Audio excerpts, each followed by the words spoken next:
Hello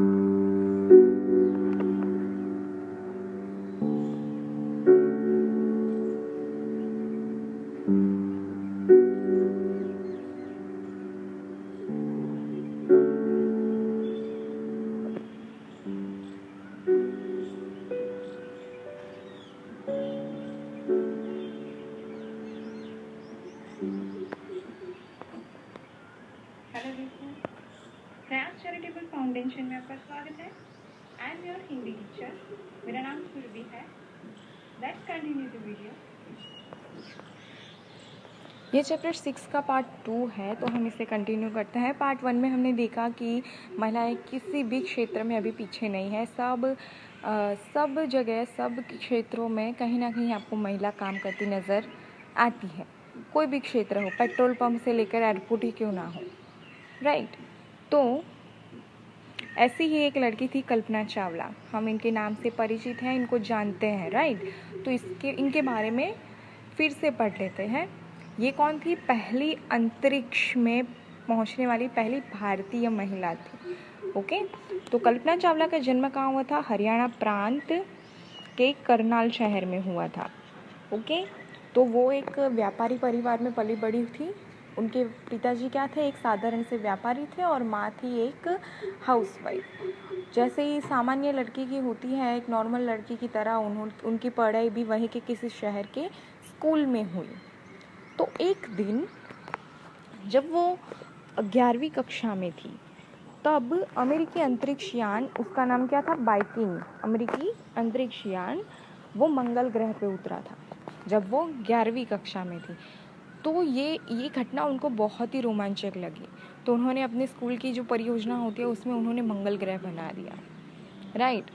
तो यानी कि उस घटना से लेकर उनके मन में रोमांच जागा कि अब तो मुझे स्पेस में जाना ही जाना है। तो उसके लिए उन्होंने परिवार के मना करने के बावजूद उन्होंने क्या किया? चंडीगढ़ के पंजाब इंजीनियरिंग कॉलेज में दाखिला लिया और अपना विषय चुन लिया। और उसके लिए उनके सहपाठी भी उनका मजाक उड़ाने लगे कि अब लड़की अभी एरोनॉटिकल इंजीनियरिंग पढ़ेगी, क्योंकि उस वक्त शायद ये इतना नहीं था कि लड़कियां ये सब्जेक्ट चूज़ करें। लेकिन उन्होंने किया तो उनके सहपाठी यानी कि उनका जो सर्कल था दोस्तों का, वो उनका मजाक उड़ाते थे कि अब लड़कियां भी ये सब्जेक्ट ले रही है, अब लड़कियां भी स्पेस में जाएगी, वॉटेवर, राइट। तो लेकिन उन्होंने उसकी परवाह नहीं की, क्योंकि उनका माइंड सेट था, उनका गोल सेट था। तो उन्होंने क्या किया? किसी की भी बात पे ध्यान नहीं दिया, सिर्फ अपनी की। अगर आपको पता है कि अगर आप ज़िद्दी हो लेकिन आपकी ज़िद से किसी का नुकसान नहीं हो रहा है, तो आपको वो डेफिनेटली करना चाहिए, ये मेरा मानना है। अगर आपके मन में कोई ऐसी चीज़ है कि आपको करनी ही करनी है, राइट, अगर आपको कुछ आगे पढ़ाई करनी है, कोई कोर्स करना है, लेकिन आपके घर वाले मना कर रहे हैं, तो आपको वो ज़रूर करना चाहिए। पूछो क्यों?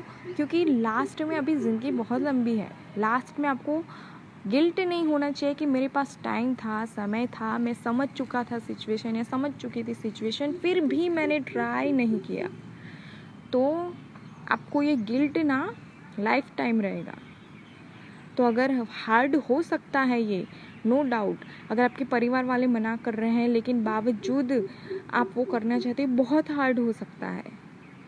लेकिन अगर आपको पता है कि ये करने के बाद आपका या आपके परिवार का भला होने वाला है, तो डेफिनेटली करो, समझे। तो इन्होंने भी ऐसा ही किया, कल्पना चावला ने। तो 1982 में इंजीनियरिंग की डिग्री वो प्राप्त कर ली। तो परिवार वालों ने उनको मना किया। क्यों? क्योंकि वापस पढ़ने के लिए। क्यों? क्योंकि वो अमेरिका जाने लगी पढ़ाई के लिए, आगे की पढ़ाई के लिए। वो कहाँ जाना चाहती थी? अमेरिका। तो परिवार के कठोर विरोध के बावजूद उन्होंने अमेरिका जाने का फैसला लिया और वहाँ पे उन्होंने क्या किया? टेक्सास विश्वविद्यालय है, वहाँ पे एरोस्पेस इंजीनियरिंग में एमएस की डिग्री प्राप्त कर ली। उसके बाद उन्होंने पीएचडी भी करी।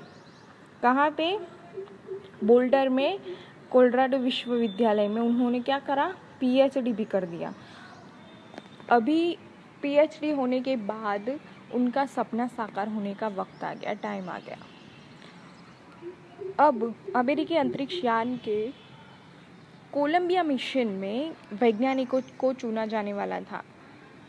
तो 2962 प्रतियोगी थे, उनमें से सर्वाधिक योग्य पाया गया और उस मिशन का विशेषज्ञ बनाया गया। कितने? 2962 प्रतियोगी थे।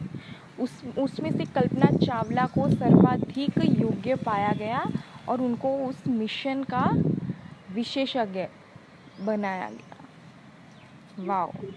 तो उसके लिए कल्पना ने कठोर प्रशिक्षण लिया और 19 नवंबर को पहली बार अंतरिक्ष की यात्रा पर वो निकल पड़ी। ये डेट, इनकी PhD कहाँ पे हुई, MS कहाँ पे हुआ, ये सब याद आप रखना, ठीक है। तो जब वो अंतरिक्ष में थी तब तत्कालीन प्रधानमंत्री कौन थे? हमारे श्री इंद्र कुमार गुजराल। उन्होंने उनसे बात करी और इस अभियान के लिए उन्होंने इन्हें बधाई भी दी थी। और इनका यह अभियान काफ़ी सफल रहा और उनके दौरान कई नए प्रोग्राम सबसे अपनी योग्यता का लोहा मनवा ही लिया। फिर अब अमेरिका के अंतरिक्ष यान के कोलंबिया की दूसरी बार अंतरिक्ष में जाने का कार्यक्रम बना, तो फिर एक बार कल्पना चावला उनके अभियान दल में शामिल किया गया। फर्स्ट टाइम वो गई अमेरिका के अंतरिक्ष यान कोलंबिया में। सेकेंड बार भी उनको उसके लिए चूज़ किया गया। अभी 16 जनवरी 2003 को कल्पना का फिर एक बार कैनेडी अंतरिक्ष केंद्र से अंतरिक्ष की यात्रा पर वो निकल पड़ी। कहाँ से? कैनेडी अंतरिक्ष केंद्र। 16 दिन के इस अभियान में 80 प्रयोग किए गए, जिसमें मानव शरीर, कैंसर कोशिका की परीक्षा और कीट पतंगों पर भारहीनता का संबंधित प्रयोग इसमें शामिल थे। ये जो लोग भी अंतरिक्ष में जाते हैं वो विविध विषयों पर स्टडी करते हैं। तो जो सेकंड बार कल्पना चावला जो गई थी तो वो 80 प्रयोग किए गए थे उस टाइम पर, जिसमें से क्या था? मानव शरीर कि क्या असर पड़ता है मानव शरीर पे, कैंसर कोशिकाओं पर क्या असर होता है और कीट पतंगों पर भारहीनता संबंधित प्रयोग सारे किए गए थे। 29 जनवरी 2003 को इस अभियान दल के यात्रियों ने अपने इस मिशन को कामयाब बताया और लेकिन दुर्भाग्य से 16 दिन की अपनी सफल यात्रा के बाद जो अभियान जो था वो दल 1 फरवरी 2003 को पृथ्वी पर वापस लौट रहा था। अपना पूरा काम वो करके जब घर वापस आ रहे थे पृथ्वी पर, तब पृथ्वी से कुछ मिनट की दूरी पर ही इस दल का यान भयानक विस्फोट के साथ नष्ट हो गया और अपने अभियान दल के बाकी 7 साथियों के साथ अंतरिक्ष की यह बेटी भी अंतरिक्ष में ही खो गई।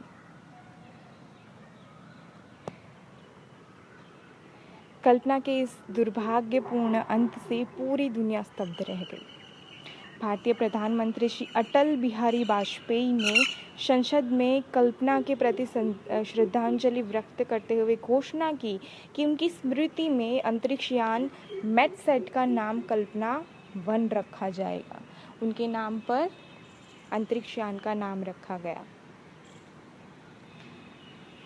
इस प्रकार अदम्य साहस, दृढ़ इच्छा शक्ति और कर्तव्य निष्ठा के बल पर भारत की बेटी कल्पना ने न सिर्फ महिला जाति का नाम ऊंचा किया, बल्कि पूरे देश में भी, पूरे विश्व इतिहास में सुनहरे अक्षरों में भी उसे अंकित कर दिया।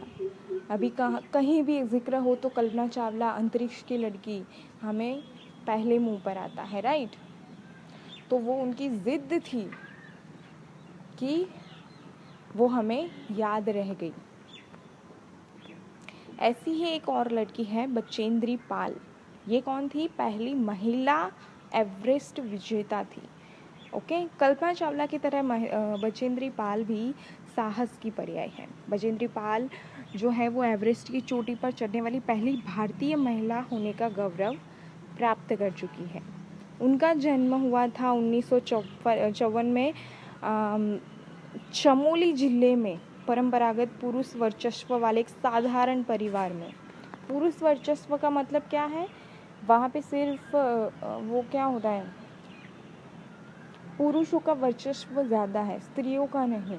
वो जो जैसा बोले वैसा ही सबको करना, वो बड़े हैं ऐसे, ठीक है। तो वैसे परिवार में उनका जन्म हुआ था। पिता किशनपाल सिंह और माता हंसदेव नेगी ने 5 संतानों में बचेंद्री थी तीसरी संतान। ओके, उनकी कितनी थी? 5 भाई बहन में से वो तीसरे नंबर की थी। बचेंद्री के बड़े भाई को पहाड़ों पर चढ़ना अच्छा लगता था, लेकिन जब बचेंद्री उनके साथ पहाड़ पर जाने की बात करती तो उन्हें डांटकर मना कर दिया जाता था। तो इससे उनका मनोबल और बढ़ गया और उनकी इच्छा दृढ़ होने लगी। यानी ये कैसी बात होगी कि जिस बात के लिए आपको मना कर रहे हैं उसके बारे में ही आपकी दृढ़ इच्छा है कि अब वही करो। तो उन्होंने निश्चय कर लिया कि अब वो भी ऐसा ही करेंगी जो लड़के करते हैं। क्यों मेरे को मना किया पहाड़ पे चढ़ने से, अब मैं तो पहाड़ पर चढ़ूंगी ही। वे किसी से पीछे नहीं रहेगी, बल्कि उनसे बेहतर करके दिखाएंगी। और इसी जज्बे से पर्वतारोहण का उन्होंने प्रशिक्षण लेना शुरू किया कि कैसे क्या करते हैं पर्वत पर चढ़ने के लिए। ओके, तो बजेंद्री ने बचपन में रोज़ 5 किलोमीटर पैदल चलकर स्कूल जाना पड़ता था। कितना? 5 किलोमीटर वो पैदल चलकर स्कूल जाती थी। तो बाद में उन्होंने पर्वतारोहण प्रशिक्षण के दौरान उनका यह कठोर परिश्रम बहुत काम आया। वो जो रोज़ 5 किलोमीटर चलती थी उसका उन्होंने पर्वतारोहण प्रशिक्षण के दौरान उनका यह कठोर परिश्रम बहुत काम आया। वो जो रोज़ 5 किलोमीटर चलती थी उसका प्रशिक्षण उनको काम आया पर्वतारोहण में। ओके, समटाइम्स हमें लगता है कि हमारे साथ बहुत बुरा हो रहा है या ऐसा कुछ, लेकिन बाद में हमें पता चलता है कि जो भी हुआ ना वो अच्छा हुआ है ना। तो कभी भी हमारी लाइफ में कभी कुछ गलत होता ही नहीं है। जो होता है वो हमारे अच्छे के लिए ही होता है, वो चाहे कितना भी बुरा क्यों ना हो। लेकिन हमें ना अपनी हार को भी सेलिब्रेट करना चाहिए, ऐसा मेरा मानना है। तो 8वीं पास करने के बाद वो पिता ने उनकी पढ़ाई का खर्च उठाने से मना कर दिया। जाहिर सी बात है, वो क्या था, पुरुष वर्चस्व वाला घर था। तो उन्होंने क्या किया कि 8वीं के बाद पिता ने मना कर दिया कि अभी मैं तेरी पढ़ाई का खर्चा नहीं उठाऊंगा कि तेरे को नहीं पढ़ना है। तो बचेंद्री ने क्या किया, इसका रास्ता भी तलाश लिया। उन्होंने सिलाई काम सीखा और सिलाई करके पढ़ाई का खर्च जुटाने लगे। तो उन्होंने क्या हुआ कि खुद इंडिपेंडेंट हो गए, खुद से सिलाई काम सीख लिया, उससे जो पैसा आता था उससे वो पढ़ाई करने लगी। इसी तरह उन्होंने संस्कृत से एमए तथा बीएड की उपाधि प्राप्त